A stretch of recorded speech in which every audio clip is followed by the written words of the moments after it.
Hey guys, so today I'm going to read chapter 4 on The Lion, the Witch, and the Wardrobe, and I'm also going to give you a short lesson on point of view.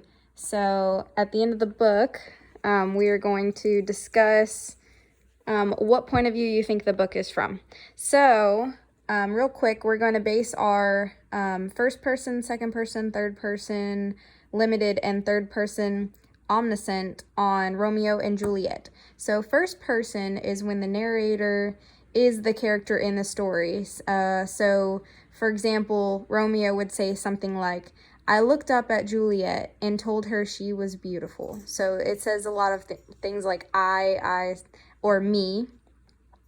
And then second person is when the narrator is telling the story to another character, such as Romeo saying something like, Juliet, you are so beautiful. So the character is talking to another character. So the narrator is actually in the story.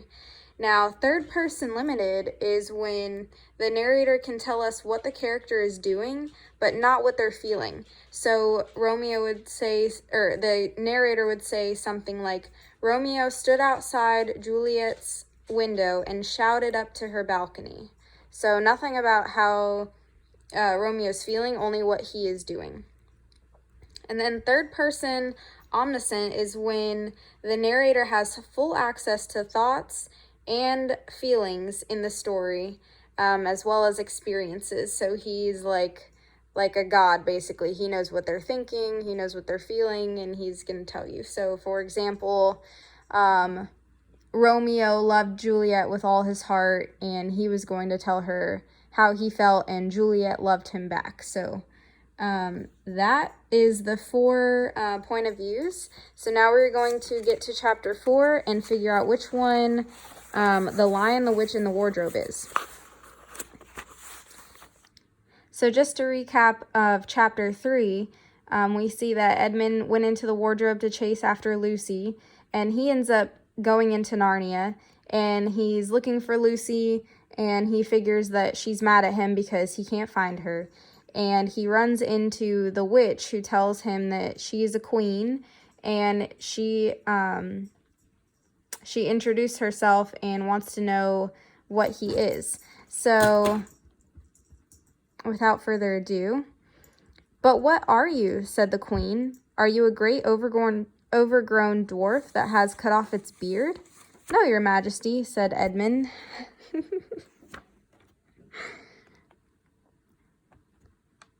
I've never had a beard. I'm a boy.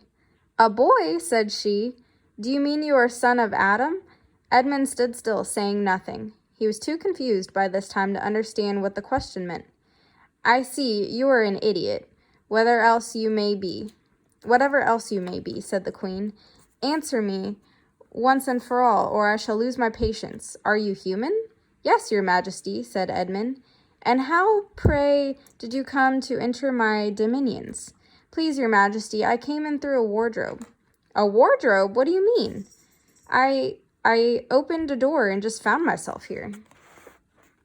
Your majesty, said Edmund. Ha, said the queen, speaking more to herself than to him. A door from the world of men. I have heard of such things. This may wreck all, but he is only one, and he is easy to deal with.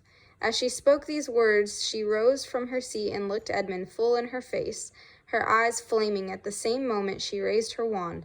Edmund felt sure that she was going to do something dreadful, but he seemed unable to move.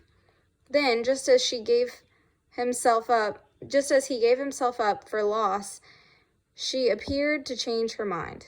My poor child, she said in a quite a different voice. How cold you look.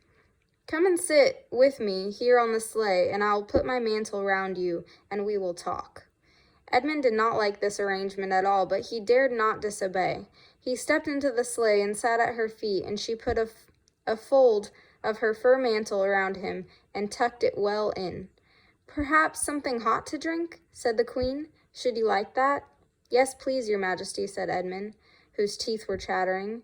The queen took from somewhere among her wrapping a very small bottle which looked as if it were made of copper. Then, holding out her arm, she let one drop fall from it onto the snow beside the sleigh. Edmund saw the drop for a second.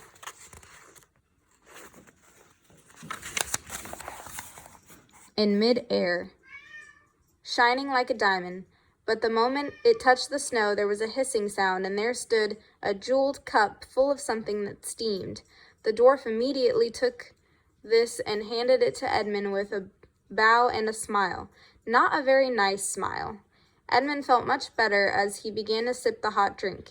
It was something he had never tasted before, very sweet and foamy and creamy, and it warmed him right down to his toes. "It is dull, son of Adam, to drink without eating," said Queen presently. "What would you like best to eat?" "Turkish delight, please, your majesty," said Edmund. The queen let another drop fall from her bottle onto the snow, and instantly there appeared a round box tied with green silk ribbon, which, when opened, turned out to contain several pounds of the best Turkish delight. Each piece was sweet and light to be the very center, and Edmund had never tasted anything more delicious. He was quite warm now, and very comfortable. While he was eating, the queen kept asking him questions. At first, Edmund tried to remember that it was rude to speak with one's mouth full, but soon he forgot about this and thought only of trying to shovel down as much Turkish delight as he could. And the more he ate, the more he wanted to eat, and he never asked himself why the queen should be so inquisitive. She got him to tell her that he had one brother and two sisters, and that one of his sisters had already been in Narnia and had met a fawn there, and that no one except himself and his brother and his sisters knew anything about Narnia. She seemed especially interested in the fact that there were 4 of them, and kept on coming back to it. "You are sure there are just 4 of you?" she asked. "2 sons of Adam and 2 daughters of Eve, neither more nor less?" And Edmund, with his mouth full of Turkish delight, kept on saying, "Yes, I told you that before," and forgetting to call her your majesty, but she didn't seem to mind now. At last the Turkish delight was all finished, and Edmund was looking very hard at the empty box, and wishing that she would ask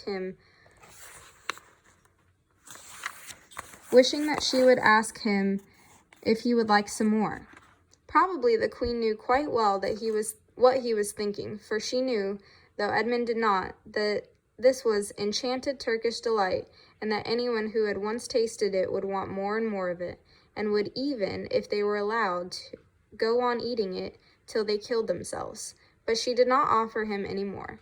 Instead, she said to him, "Son of Adam, I should so much like to see your brother and your 2 sisters. Will you bring them to me?"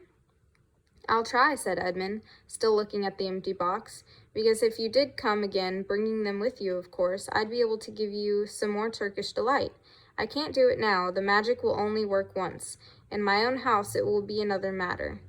"Why can't we go to your house now?" said Edmund. When he had first got onto the sleigh, he had been afraid that she might drive away with him to some unknown place for which he would not be able to get back, but he had forgotten about that fear now. "It is a lovely place, my house," said the queen.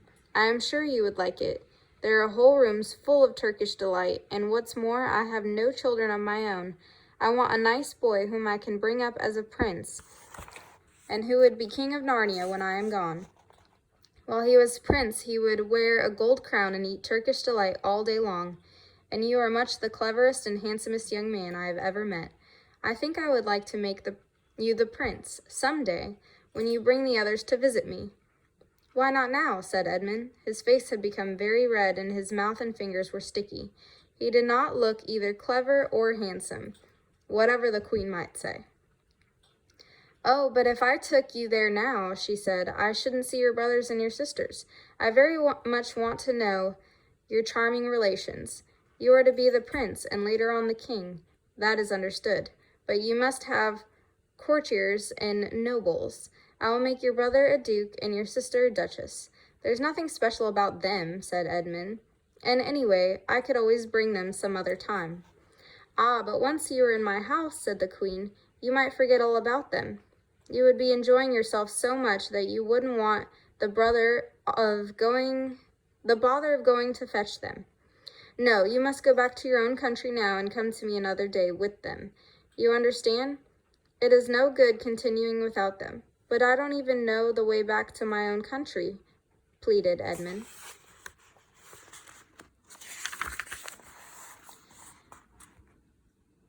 That's easy, answered the queen. Do you see the lamp? She pointed with her wand, and Edmund turned and saw the same lamppost under which Lucy had met the fawn.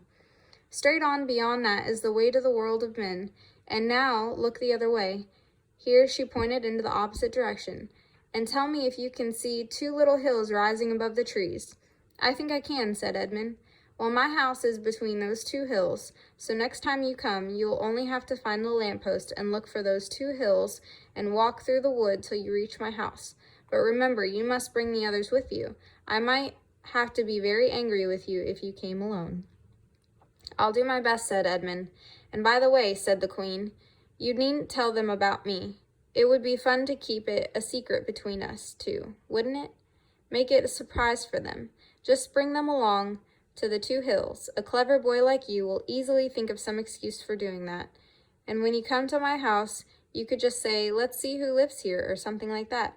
I'm sure that would be best. If your sister has met one of the fawns, she may have heard some strange stories about me, nasty stories that might make her afraid to come to me. Fawns will say anything, you know. And now, please, Edmund said suddenly, please, couldn't I just have one more piece of Turkish delight to eat on the way home? No, said the queen with a laugh. You must wait till next time. While she spoke, she signaled to the dwarf to drive on. But as the sleigh swept away out of sight, the queen waved to Edmund, calling out, next time, don't forget, come soon. Edmund was still staring after the sleigh when he heard someone calling his name, and looking around, he saw Lucy coming towards him from another part of the wood. Oh, Edmund, she cried, so you've got it in too. Isn't it wonderful? And now, all right, said Edmund. I see you're right, and it's a magic wardrobe after all.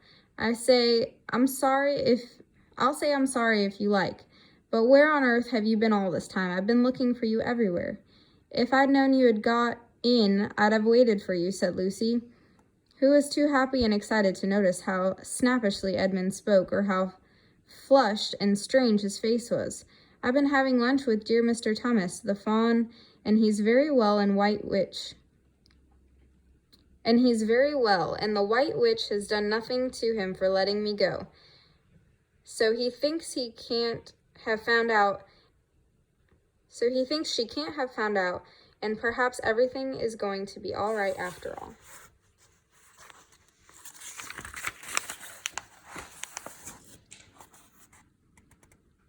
The White Witch, said Edmund. Who's she? She is a perfectly terrible person, said Lucy. She calls herself the Queen of Narnia, though she has no right to be queen at all, and all the fauns and dryads and naiads and dwarfs and animals, at least all the good ones, simply hate her. And she can turn people into stone and do all kinds of horrible things. And she has made a magic so that it is always winter in Narnia, always winter. But it never gets to Christmas, and she drives about on a sleigh drawn by reindeer with her wand in her hand and a crown on her head. Edmund was already feeling uncomfortable from having eaten too many sweets, and when he heard that the lady he had made friends with was a dangerous witch, he felt even more uncomfortable. But he still wanted to taste that Turkish delight again, more than he wanted anything else. Who told you all that stuff about the White Witch? He asked. Mr. Tummus, the fawn, said Lucy. You can't always believe what fawns say, said Edmund, trying to sound as if he knew far more about them than Lucy. Who said so? Asked Lucy. Everyone knows it, said Edmund. Ask anybody you like, but it's pretty poor sport standing here in the snow. Let's go home. Yes, let's, said Lucy. Oh, Edmund, I am glad you've got in too. The others will have to believe in Narnia now that the both of us has been there. What fun will it be? But Edmund secretly thought that it would not be as good fun for him as for her. He would have to admit that Lucy had been right before all the others, and she felt sure that the others would all be on the side of the fawns and the animals.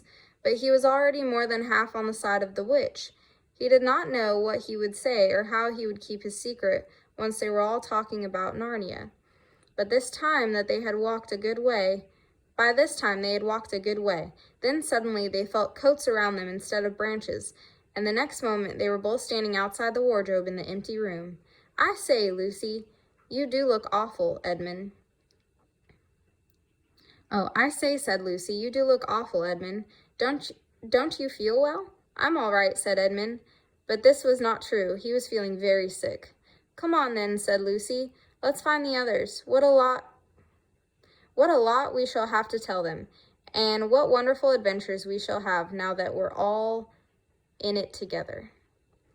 So if you said third person omniscient, you were right. They're talking about feelings and emotions of the characters as well as what they're doing.